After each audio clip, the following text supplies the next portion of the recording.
3 News Now Web Extra. I actually was not at the protest at 72nd and Dodge. I kind of quarterbacked and was doing a lot of the support and resourcing for the movement work that folks were doing.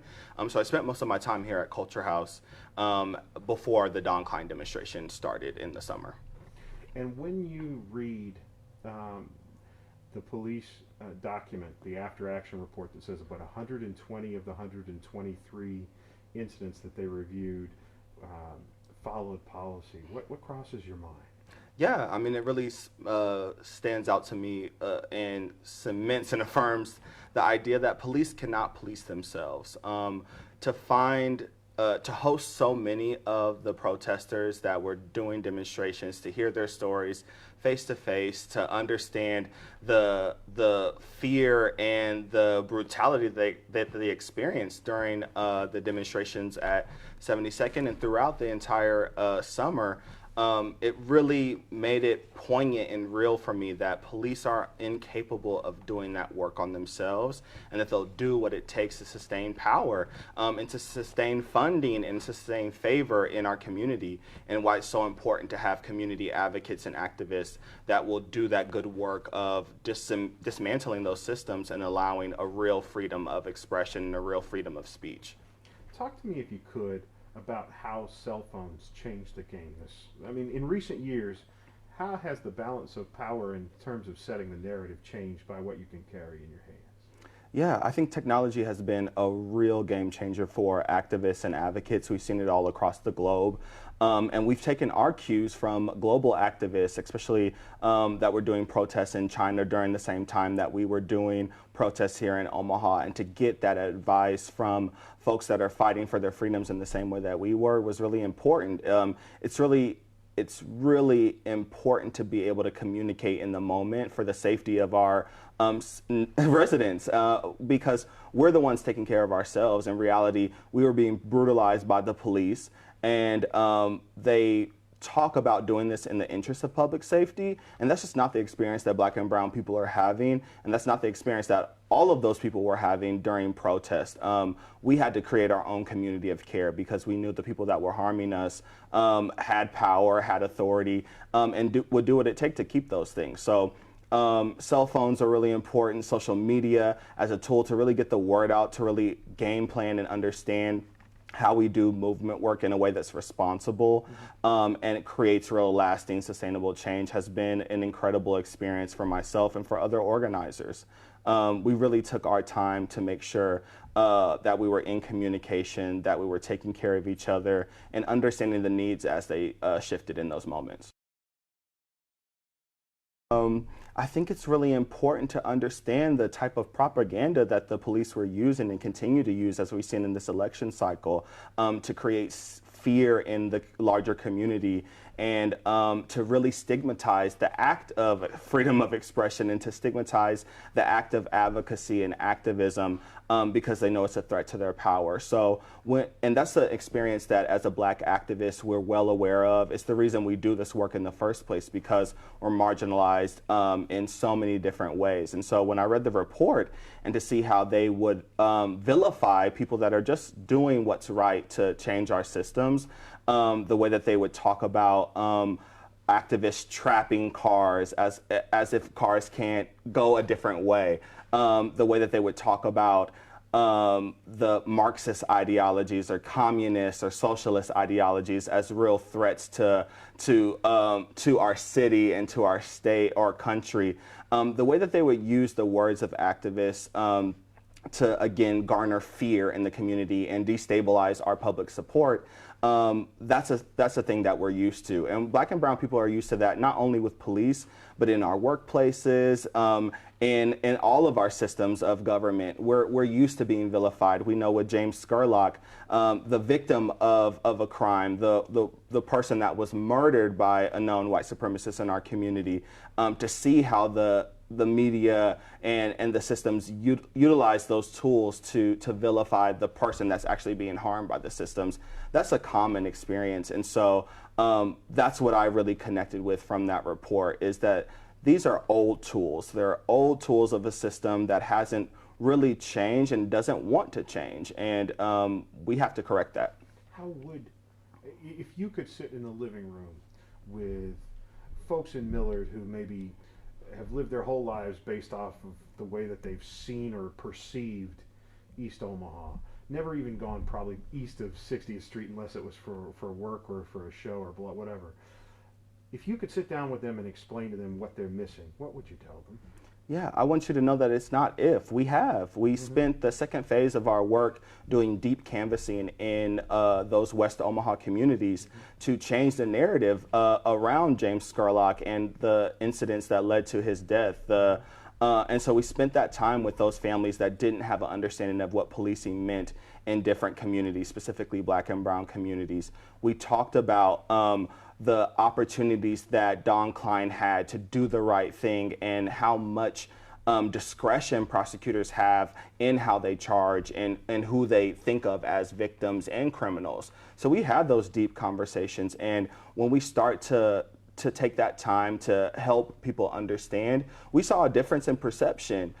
We had a 50% success rate in our deep canvassing that took people from a hard stance against James Scurlock to a new understanding about their opportunity to change that system. And so we'll continue to do that kind of work to help people better understand. But I think more than that, we need people to take the initiative and do it on their own. It's important to self-study. It's important to say, what am I hearing in my community, in my city, that's different from my point of view, and how do I engage with that? Black and brown people are well informed and are educated in the white experience as a means of survival, as a means to expand their opportunities. We have to know what makes white people tick. Otherwise, we wouldn't be able to be successful. White people don't necessarily have to do those things. And so there's an imbalance of education. There's an imbalance of perspective. And we need to change that. And that's an individual obligation. We'll help you as a community, but we need people to get engaged on their own as well. That's what one of the things I was going to say is, at what point a year later, can you look back and say what was accomplished? I mean, when you look at a year from maybe one of the worst incidents that everybody could see, what do you think was accomplished? Yeah, I think the accomplishment really is in the participation. The accomplishment is for people to understand or even start to glimpse the amount of power that they have to impact these processes. And it can be a regular average resident that can make a real change in how the city talks about a thing and how the city does a thing. And we really experienced that in the last year. We got to see people start in the advocacy around George Floyd and to really announce and take a stance on what's right and what's wrong in our society. And we saw that continue for an entire year and will continue past that. We saw them get engaged in city elections to better advocate and utilize the power that they just got in touch with. And so we've seen an expansion in our ability to impact conversation.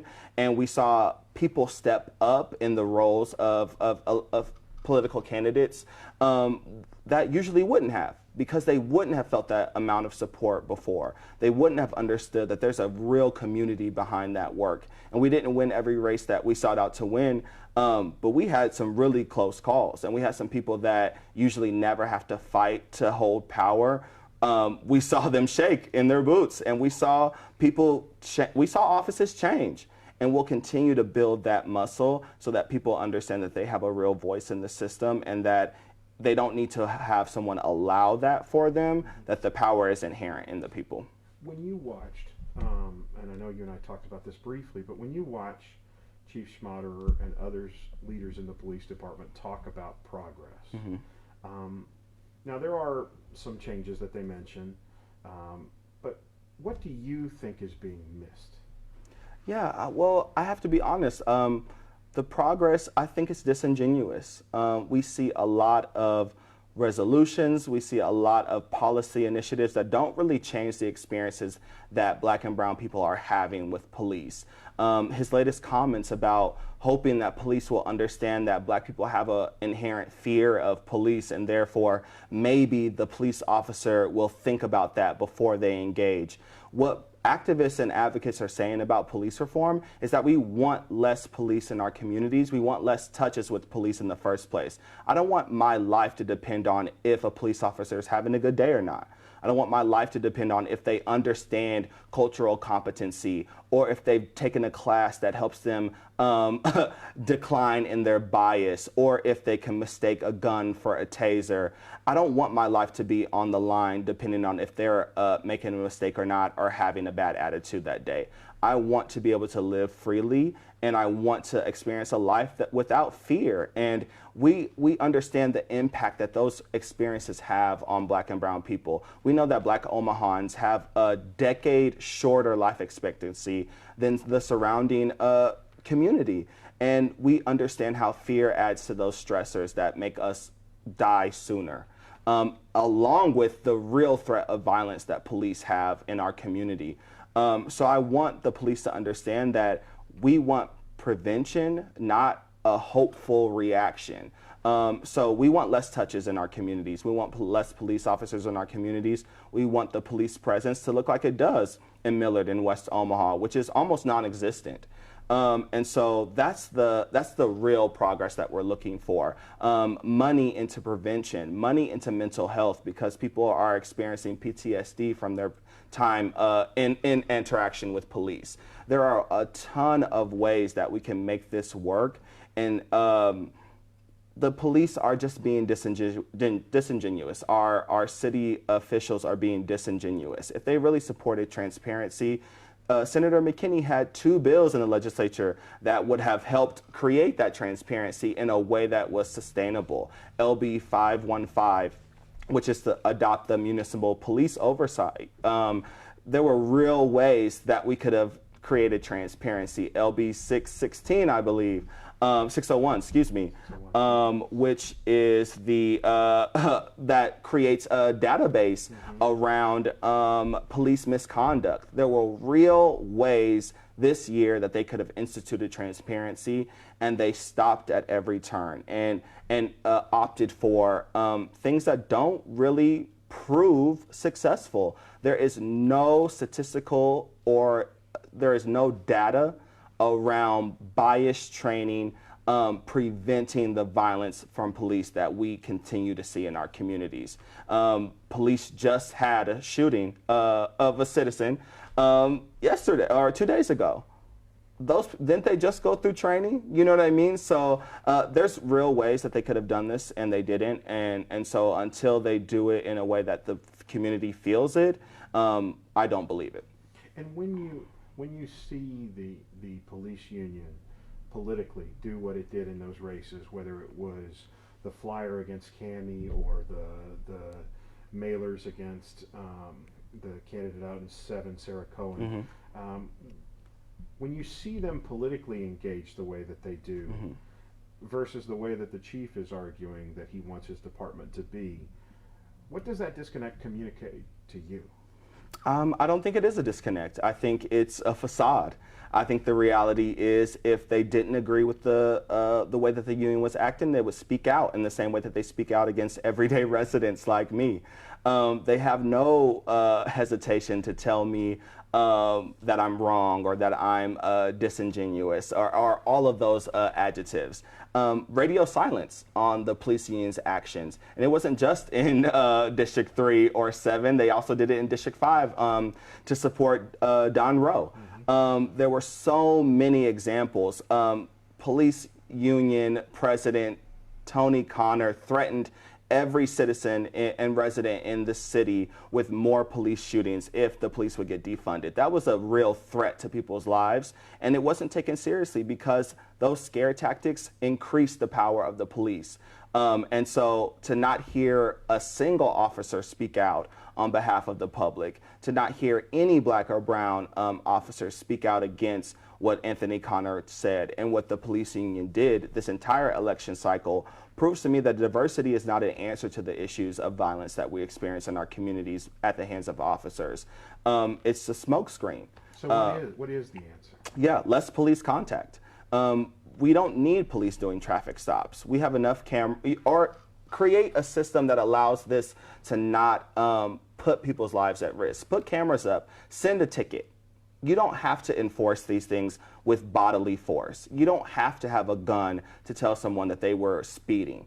I haven't always been an abolitionist. My journey to that started with demilitarization. I did a panel with the ACLU to talk about the unnecessary amount of tools of violence that police have, especially in our city. Tanks, guns, chemical stimulants.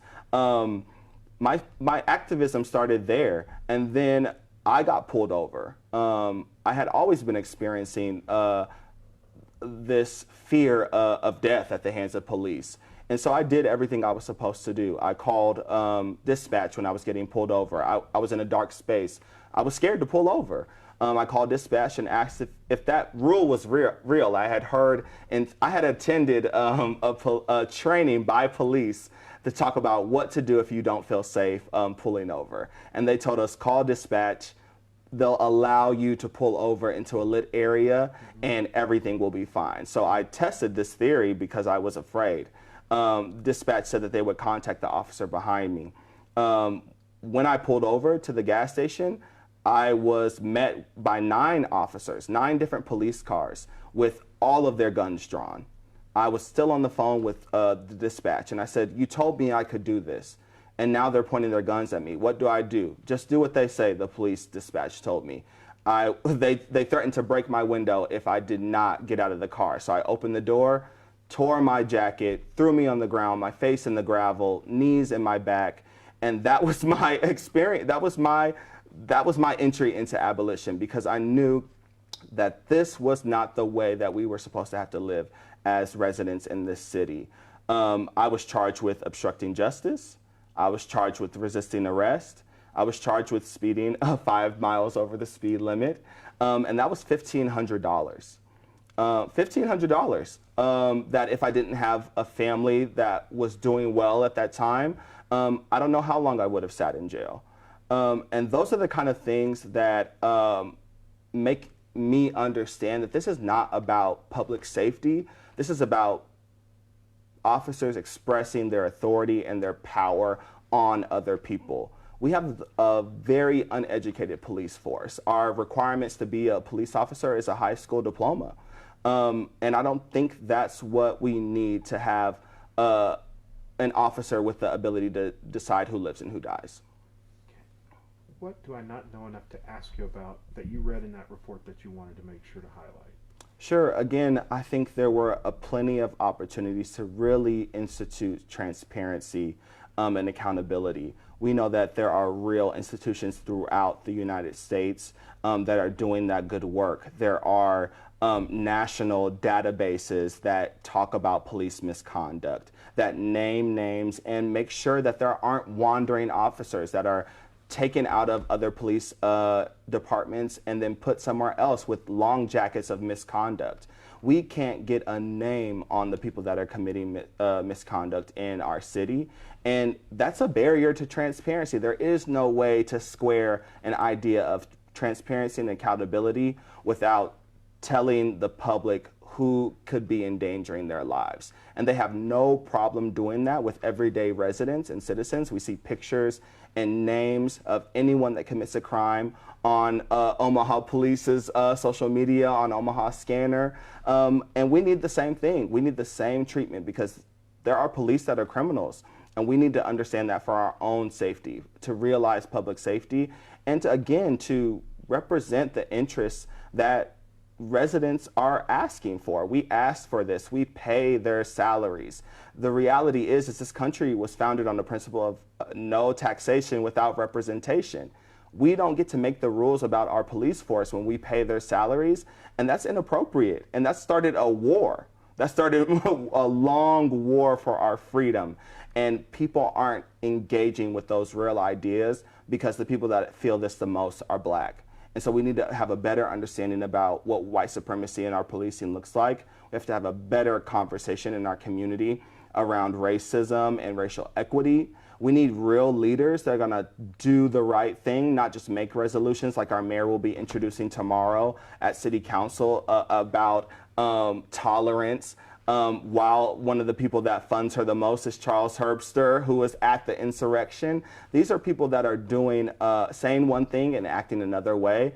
And we have to be comfortable spotlighting that hypocrisy, because that's what allows us to create real change.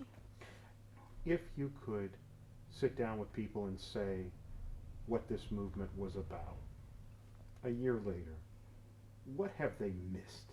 What did they miss in all of these discussions, all of these protests, all of the efforts to reach out? What's the point that they missed? Yeah, we are looking to realize the promise of this country. We're looking to access all the rights and equality that America has promised and that they keep espousing as the reality, a real pursuit to happiness. I can't be happy if I fear for my life every day. I can't pursue justice if I'm afraid that the people that have authority will stigmatize me in my own community, will target me as someone that could be, that invites violence. We have to tell the truth about the experiences that we're having, and we have to look through the lenses of people that we don't normally see, that we don't normally have to engage with. North Omaha is having a completely different experience with police than any other part of the city. And we have to be honest about that. We have to be adults about perspective. We have to be adults about equity. And I think once people really get past the appearance of movement, the shock of rage, once people allow Black people to have feelings and human emotions, then they'll start to be able to better engage with the arguments that we're presenting.